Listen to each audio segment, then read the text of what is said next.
welcome to the video about day number 12. We began the day by driving a few minutes from a resort on the Dead Sea to a site called Masada. The fortress and palace built on top of this really tall plateau that's about 6 football fields long and 2 football fields wide.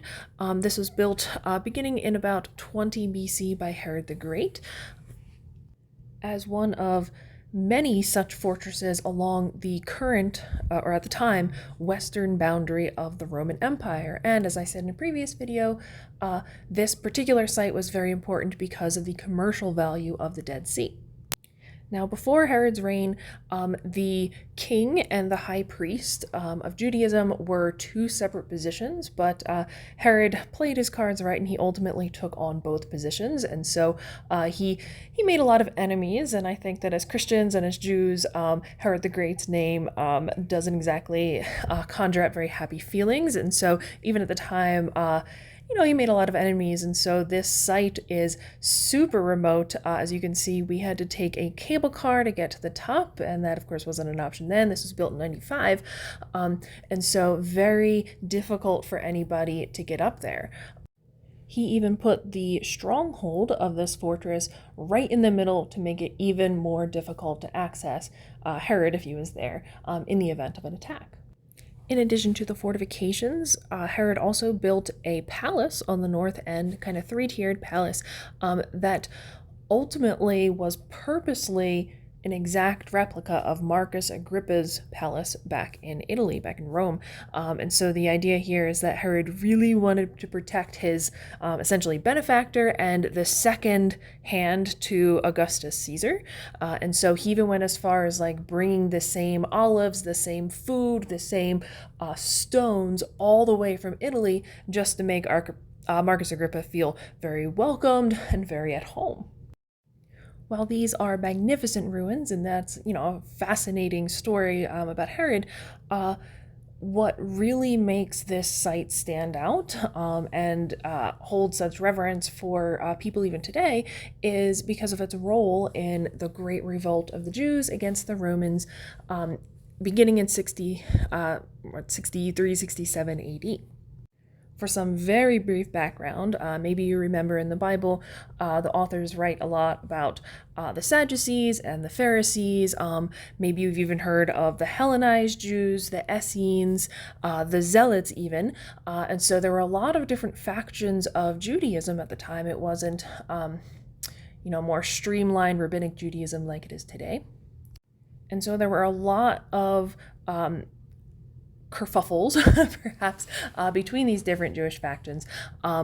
Most notably to this story, the Hellenized, who were, very much kind of adapting to the Hellenized, the Greco-Roman ways, versus the Zealots who wanted, really strict practices of Judaism and really a strong separation between the Jews and the Romans. And so ultimately, the Hellenized and the Zealots were having a disagreement, but Rome tried to step in and maintain this Pax Romana, and the Jews kind of got ticked off that the Romans would interfere in their business, and they revolted against Rome. And so this is when the Second Temple, also made really magnificent by Herod the Great, was knocked down, not a single stone left upon the other, as Jesus predicted in the Bible. Even after Jerusalem fell, there were about 1,000 zealots that survived, and they fled to this site, Masada, and actually were able to use the store food and the water left behind by Herod the Great, ironically enough. And so they held out until 73 AD when they were besieged by the Romans. In fact, the Romans took Jewish prisoners from Jerusalem and enlisted them in all sorts of creative and aggressive war tactics on the north side of this plateau, and ultimately Romans were able to get just up to the top of Masada. And as the story goes, they figured, okay, there's nothing that the Zealots can do at this point, so we're gonna take over tomorrow. So they went back down. But when they returned in the morning, what they found were, about 1,000 dead Jewish soldiers and women and children, with I think it was like 2 women and about 5 children remaining that survived. And so what these few survivors said was that, because suicide was a mortal sin to the Jews, the soldiers ultimately killed all of the women and children except for these couple who were hiding, and each other, and they essentially drew straws to see who would be the last person to ultimately have to take his own life. And so this story is just held up as a heroic tale, the Jews' last stand. Of course, after this, the Romans were just fed up with giving these people any kind of freedom, and they took over ruling entirely from there. They didn't have, essentially any autonomy in their ruling. Next, we crossed into Palestinian-occupied territory of Bethlehem, and we visited the Church of the Nativity. This church was originally built under the orders of Helena, or Constantine's mother, but the Samaritans leveled the original church in the 6th century AD. And the current church was built under the orders of Emperor Justinian, and we can see how the door has been shrunk over time, like it has been smaller and smaller to assure that you are bowing as you enter the church. Now, this has also been modified over time. It did survive the Persians that leveled pretty much all of Christian landmarks, but not this, because the wise men happened to be Persian, and this commemorates not only the birth of Jesus, but of course the visiting of the wise men. For us, we waited in line for about an hour and a half to descend into the cave underneath the altar, which is what we're seeing here. Here there are a couple different things to note.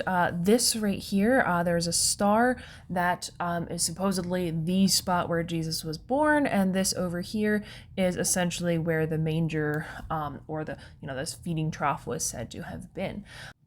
The original cave of Jesus' birth has actually been divided amongst, I think, 3 different churches. This one, or this particular corner, is supposedly most likely the place that he would have been born, but during the Ottoman Empire, the cave was actually divided into the 3 different churches. We are standing in the Greek Orthodox Church, but as soon as you exit, you immediately enter into another church, and then around on the other side, there's another type of Protestant church as well. So essentially, everybody wants to commemorate what they consider to be the site of Jesus' birth. As is the case for most of these sites that we visited, and the sites that we would visit over the next several days once we get into Jerusalem, it's never really about the exact site. This event happened right exactly here. For the most part, it's just like approximately where these events are said to have occurred, and even if it's somewhere completely different, I guess building the churches and going to these places and kind of meditating on these particular events and appreciating the events that happened is a lot more important than like sticking a flag in the ground and saying this is the exact rock on which this thing happened. And finally, the last site, I guess, that we saw in Bethlehem was the shepherd's fields, and so this is where Ruth and Naomi were gleaning, and where Ruth ultimately marries Boaz. This is where the angel told the shepherds first that Jesus was born before the rich people, before anybody else. So he told the shepherds, the lowest of all. After leaving Bethlehem, we drove to Jerusalem, and this is what we were met with. Apparently, we happened to arrive on, the day that recognizes Jerusalem being won back by Israel from Jordan, from the Palestinians. And so there was a huge parade, huge party right outside of our hotel. So we couldn't even drive up to our hotel at first. We just like left all our stuff on the bus, got out, and wove our way through the crowds. And I have to say, the energy was just electric. Everyone was so excited and dancing and cheering, waving flags, and like, you know, kids on shoulders, and just like I don't know, everything was just so exciting. Of course, these guys go big or go home, and so the party continued until literally 7 o'clock the next morning.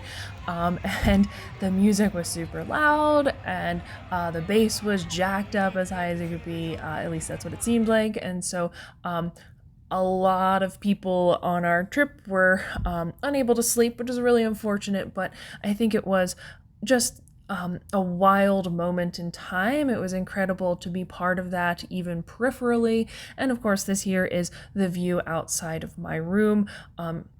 I personally am really glad that I got to see this. Thanks for watching.